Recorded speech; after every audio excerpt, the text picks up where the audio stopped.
प्यारे बच्चों, motion education में आपका स्वागत है। मैं आपका अपना किशन कुमार पाठक आज आपके लिए लाया हूँ पाठ 5 में अस्पष्ट फलनों के अवकलज।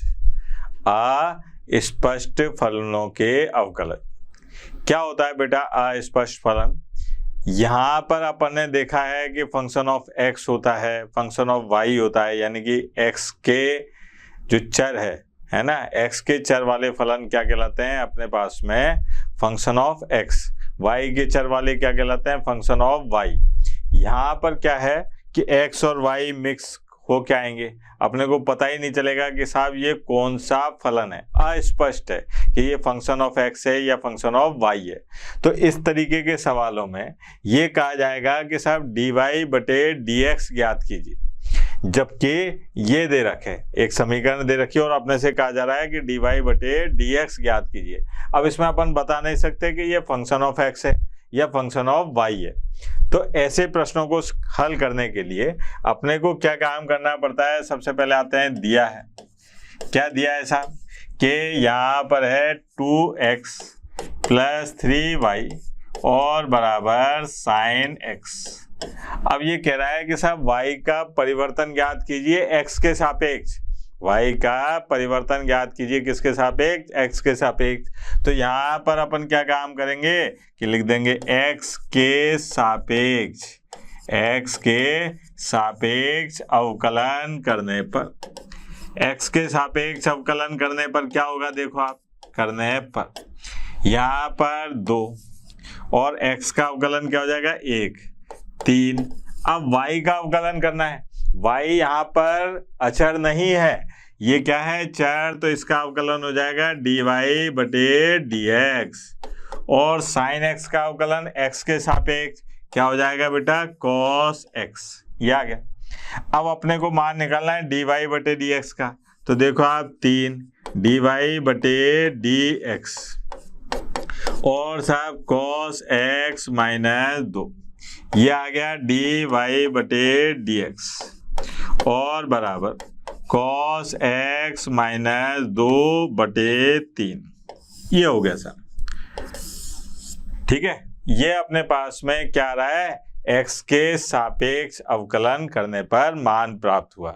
ये फलन क्या था? अस्पष्ट फलन था, अपने को पता नहीं चल रहा था कि ये साहब x फंक्शन ऑफ x है या फंक्शन ऑफ y है। एक और देखिए, जैसे ये है, इसमें अपने को दे रखा है कि साहब एक समीकरण है 2x + 3y = sin y। अब क्या काम करना है? डी वाई बटे डी एक्स निकालना है, यानी कि इसका x के सापेक्ष अवकलन करना है। तो यहाँ पर आया अपन कि दिया है। अब बेटा क्या दिया है देखें, यह है 2x + 3y और बराबर sin y। यह आ गया। यहाँ पर अपने पास में differential with respect to x ऐसे भी लिख सकते हैं, या अपन तो हिंदी मीडियम वाले हैं भैया, तो यहाँ पर अपन क्या लिख देंगे? यहाँ लिखेंगे अपन x के सापेक्ष अवकलन करने पर, x के सापेक्ष अवकलन करने पर, ये लाइन लिखनी बहुत जरूरी है बेटा, नहीं तो अगली लाइन कैसे आई ये कैसे पता चलेगा? तो उसके लिए अपने पास में 2, x का अवकलन 1, 3, y का अवकलन क्या हो गया बेटा? डी वाई बटे डी एक्स। अब बात आई साइन y के अवकलन की। तो इससे पहले कल अपन ने क्या देखा था कि साइन x होना चाहिए, लेकिन यहाँ क्या है? Sine y। तो अपन y को अपन मन में क्या मान लेंगे? x, और इस साइन x का अवकलन करेंगे cos x। तो ये आ गया cos y। लेकिन जो y था जिसको आपने मन में x मान रखा था, उसका अवकलन क्या हो जाएगा? डी वाई बटे डी एक्स, क्योंकि जिसको मानते हैं उसका अवकलन जरूर करते हैं। अब साहब यहाँ पर आ गया 3 डी वाई बटे डी एक्स और cos y, ठीक है। यहाँ से डी वाई बटे डी एक्स और -2, ठीक है। अब क्या है, dy बटे dx, इसको ले लिया अपन ने कॉमन, और यहाँ बचा 3 माइनस कॉस वाई और बराबर -2। अपने को निकालना है dy बटे dx, तो भैया ये माइनस कॉमन लेके उड़ा दिया तो 2 बटे कॉस वाई और -3। यह क्या आंसर, सिंपल सा सवाल। ये क्या है, अस्पष्ट फलनों के अवकलज ज्ञात कर रहे हैं अपन। अब जैसे ये देखिए साहब, नया फलन आ गया, अस्पष्ट है, ये अपने को पता नहीं है कि ये x फंक्शन ऑफ x है या फंक्शन ऑफ y है। इसका अवकलन करने के लिए वही तरीका, तो वही है, तरकीब नंबर 13 आइटम नंबर 14 कि दिया है, क्या दिया है कि ax प्लस by² और बराबर cos y। अब dy बटे dx निकालना है, यानी कि y का अवकलन करना है x के सापेक्ष, y का अवकलन करना है किसके सापेक्ष, x के सापेक्ष। तो यहाँ पर आया कि साहब x के सापेक्ष अवकलन करने पर यह आ गया, ठीक है। तो यहाँ आ जाएगा a और साहब ये आ गया b, y² है, होना चाहिए था x। अब y को अपन ने मन में मान लिया x, तो इसका अवकलन हो गया बेटा 2x। फिर जिसको अपन मानते हैं उसका अवकलन जरूर करते हैं। तो y को मैंने मन में क्या मान रखा था, x, तो इसका अवकलन क्या हो गया, dy बटे dx। ऐसा ही यहाँ पर cos y का अवकलन पहले तो माइनस साइन y, फिर y को अपन ने मन में मान रखा है तो उसका अवकलन क्या हो जाएगा बेटा, dy बटे dx। अब मान निकालना है अपने को dy बटे dx का, तो सबको ओलाडी लाओ साहब, तो ये आ गया dy बटे dx कॉमन। क्या बचा बेटा, ये बचा 2by और प्लस साइन y, ठीक है, और बराबर -a। तो ये आ गया अपने पास में dy बटे dx और बराबर -a और अपॉन में 2by प्लस साइन y, ये आ गया। ये है अपने पास में dy बटे dx का मान। कितने सिंपल प्रश्न है साहब। ये अपनी प्रश्नावली एनसीईआरटी की जो किताब है उसी के प्रश्न है बेटा, अलग से नहीं आए। ये देखिए साहब, ये बड़ा मजेदार प्रश्न, ये आपके सारे दिमाग के ढक्कन खोल देगा साहब। देखिए आप के dy बटे dx निकालना है, जबकि क्या दे रखा है, x की घात y बराबर y की घात x, x की घात y और y की घात x। अब इसका अवकलन अपन कैसे करेंगे वो देखते हैं। सबसे पहले बात आई साहब, दिया है क्या दिया है साहब कि x की घात y बराबर y की घात x, x की घात y बराबर y की घात x, ठीक है। दोनों पक्षों का क्या करते हैं बेटा, दोनों पक्षों का लॉग लेने पर दोनों पक्षों का लॉग लेते हैं तो क्या हो जाएगा साहब, लॉग और x की घात y और लॉग y की घात x, यह आ गया। अब आपको याद है कि एक फॉर्मूला होता है कि लॉग m की घात n हो तो इसको n log m लिख लेते हैं, ठीक है ना, ये सूत्र होता है साहब। तो यहाँ पर ये आ गया y और log x बेस e, अगर नहीं लग रहा हो तो आप लगा दो, कोई दिक्कत नहीं है। फिर यहाँ पर आए x और log y बेस। अब ये क्या काम करा अपन ने कि x के सापेक्ष अवकलन करने पर, जब x के सापेक्ष अवकलन करने गए तो यहाँ पर पहले को छोड़ा और दूसरे का अवकलन, ठीक है, देखना जरा। फिर साहब दूसरे को छोड़ा और भैया पहले का अवकलन, यह आ गया। ऐसा ही अपन ने यहाँ पे भी करा कि साहब पहले को छोड़ा और अवकलन करा किसका, log y का। फिर साहब log y को छोड़ा यानी कि दूसरे को छोड़ा और अवकलन करा किसका, पहले का। ये आ गया, ठीक है। अब यहां पर देखें अपन कि y का अवकलन तो करना नहीं था, y तो पहला है। log x का अवकलन क्या हो गया, 1/x प्लस log x, ये log x ऐसा ही रहेगा, इसका अवकलन तो कर नहीं दे। इसका y का अवकलन dy/dx। ध्यान दें, यहां पर देखें x की जगह तो x, अब log y का अवकलन करने जा रहे हैं अपन, तो क्या हो जाएगा 1/y। फिर जिसको अपन x मानते हैं उसका अवकलन जरूर जरूर करते हैं, तो यहाँ पर y का अवकलन हो गया dy/dx और प्लस ये आ गया log y और भैया x का अवकलन हो गया 1। ठीक है, अब यहाँ लिख लेता हूँ साहब, आगे नहीं जाता नहीं तो कंफ्यूज हो जाएगा। dy/dx चाहिए तो मैंने क्या काम करा, dy/dx कॉमन ले लिया। अब क्या क्या बच रहा है देखो आप, यहां पर बच रहा है log x बेस ही। अच्छा यहां पर देखिए आप x/y माइनस x/y बराबर, अब साहब बाकी को इधर ले जाओ तो ये आ गया बराबर log y और माइनस y/x, ये हो गया। यहां पर देखें अपन, ये आ गया dy/dx और बराबर ये हुआ अपने पास में y log x और माइनस x/y। ठीक है, और यहां पर देखें अपन x log y और माइनस y/x।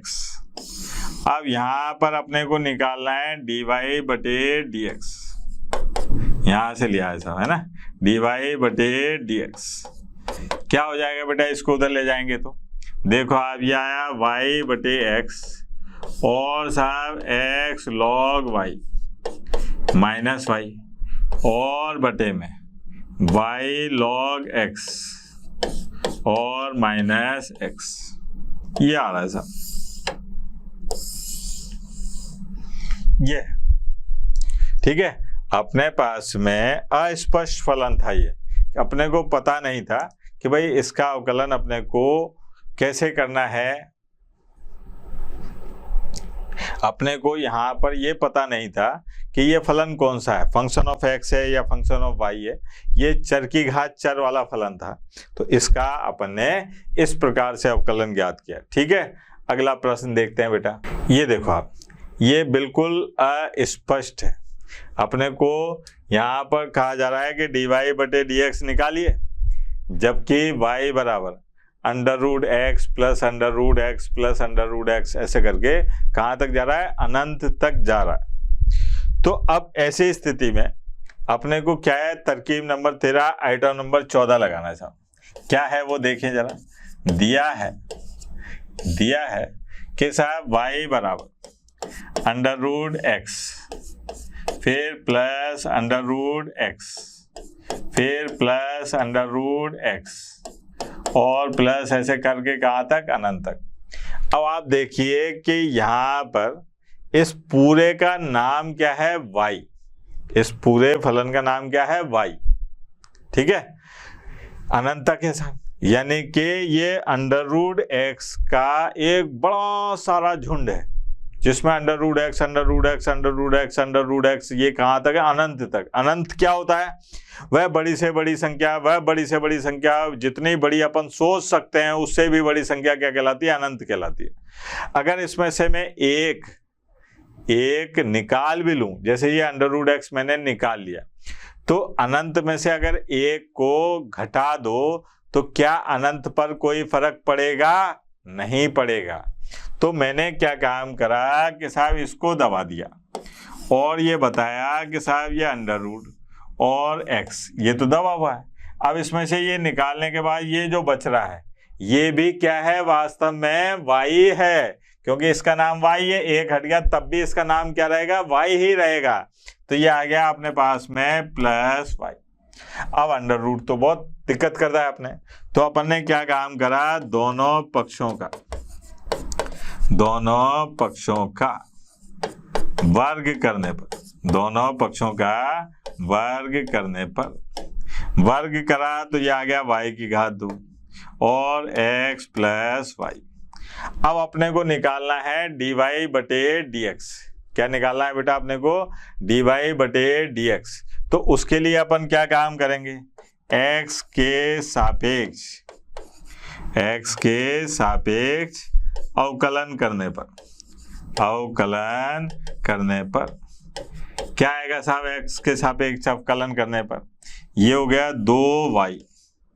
अब y को अपन ने मन में x करा था तो ये आ गया dy और बटे dx, क्योंकि जिसको अपन मानते हैं उसका अवकलन अपन जरूर करते हैं। ये हो गया। फिर आगे बढ़े साहब, बराबर x का अवकलन हो गया 1, y का अवकलन dy बटे dx। ये अब यहां से dy बटे dx और साहब 2y माइनस 1 बराबर 1। यह आ गया अपने पास में dy बटे dx बराबर 1 बटे 2y माइनस 1। ये अपने पास में dy बटे dx का मान आ गया।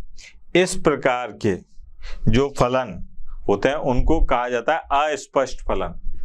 अनंत तक जा रहे हैं, है ना, e की पावर x के अनंत तक जा रहे हैं, ऐसे करके कई सारे मान आते हैं साहब। और देखते हैं और ज्यादा अच्छे से समझ में आएगा अपने को। जैसे ये है, अब अपने को ये पता ही नहीं चल रहा कि साहब ये x का फलन है कि y का फलन है।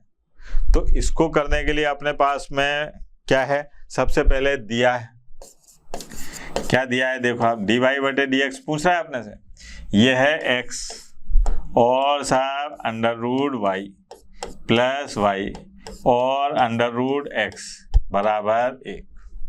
ठीक है, अब यहां सीधे कर लेते हैं अपन, तो दोनों हटाओ भाई। अपन दोनों पक्षों की जगह क्या सीधे लिखें कि साहब x के सापेक्ष अवकलन करने पर, दोनों क्या करेंगे, यहाँ वर्ग करने का कोई मतलब ही नहीं है। हाँ भाई, x के सापेक्ष अवकलन करने पर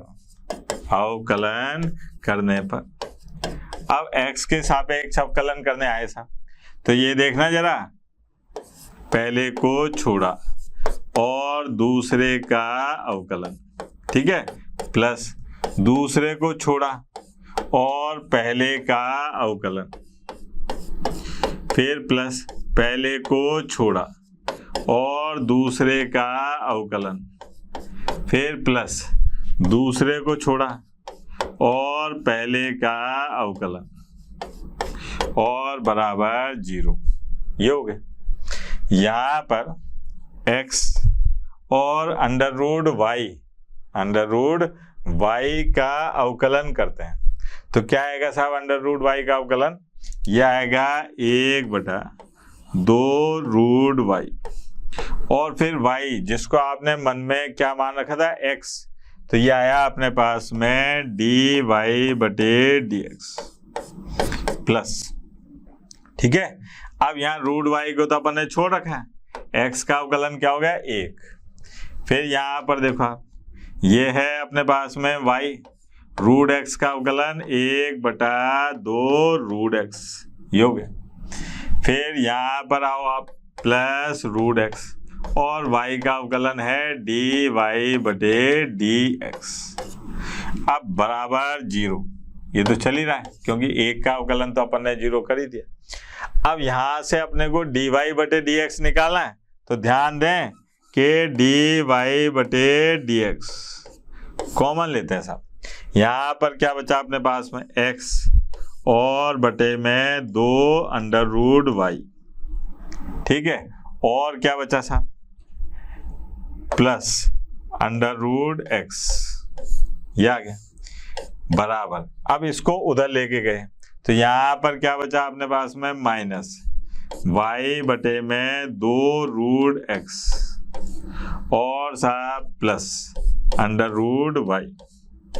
ये क्या काम करा मैंने, इसको उठा के उधर ले गया। अब देखना जरा कि यहाँ पर एलसीएम लूंगा तो 2 रूट एक्स आएगा, तो ये हो जाएगा डी वाई बटे डी एक्स और साहब x plus 2 under root x और गुणा वाई बटे में 2 रूट वाई। ठीक है, यहाँ पर माइनस, ये अपन ने 2 रूट एक्स ले लिया एलसीएम और क्या बचा, y plus 2 under root x into y, ये हो गया। अब यहां से अपन अगर dy बटे dx का मान निकालें, dy बटे dx का मान निकालें तो क्या आएगा, देखें जरा अपन, 2 से 2 कैंसिल हो गया तो ये आएगा अपने पास में, बाहर तो आ जाएगा माइनस तो है, रूट एक्स नहीं, जगह कम है तो इसलिए थोड़ी सी जगह बनाए। हाँ भाई माइनस, हाँ भाई माइनस। अब इसको इधर ला रहा हूं तो ये बनेगा रूट वाई और बटे एक्स, रूट वाई और बटे रूट एक्स, फिर आया अपने पास में वाई और प्लस अंडर रूट एक्स गुणा वाई, फिर साहब यहाँ पर आया x plus under root x गुणा वाई, ये है सब, ये अपने पास में आंसर। ठीक है, बड़ा मजेदार सवाल था, बोर्ड परीक्षा में आने की पूरी संभावना है इस प्रश्न की। ठीक है।